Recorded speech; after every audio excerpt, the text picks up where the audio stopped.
Hey everybody, I want to give you some tech tips on installing rear disc brakes on your GM muscle car. This is on a 1967 442, and we got the kit and realized that it wasn't just a plug and play type of thing. First of all, on the new rotors, you've got clearances here and down here that have to fit over this hub. This requires grinding this and this down, or at least it did on my car, on both sides, in order to get the rotor to fit flush.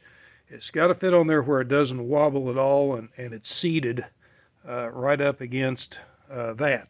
So what we did, we had the drive shaft out, and we used an air drill, pneumatic drill.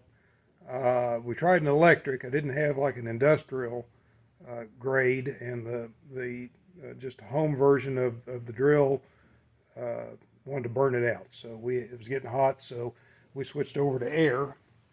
Put it on bolted it, or hooked it up to the pinion nut, and turned it clockwise.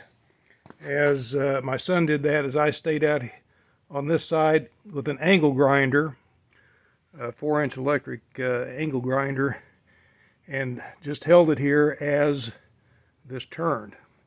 And then also I did the same thing on this portion to grind it down. Took quite a bit of grinding to do that. Also, one thing you need to keep in mind is that your rotors take up space. That's about a 1/4 inch or so of space, so your wheel studs will need to be replaced with longer studs. The ones that I found that worked are the Dorman's 610-259. Set of 10 of those will get you fixed right up. You don't have to worry about those for the front because the kit's all integrated up there. Your brake lines have to come off of the back of the calipers here, and you have to get it to the distribution block. And they do provide in the kit these brackets here that have to be welded onto your axle. Prefabricated hard lines come in 12 inches and then jump to 20 inches. So I just got the 12-inch lines.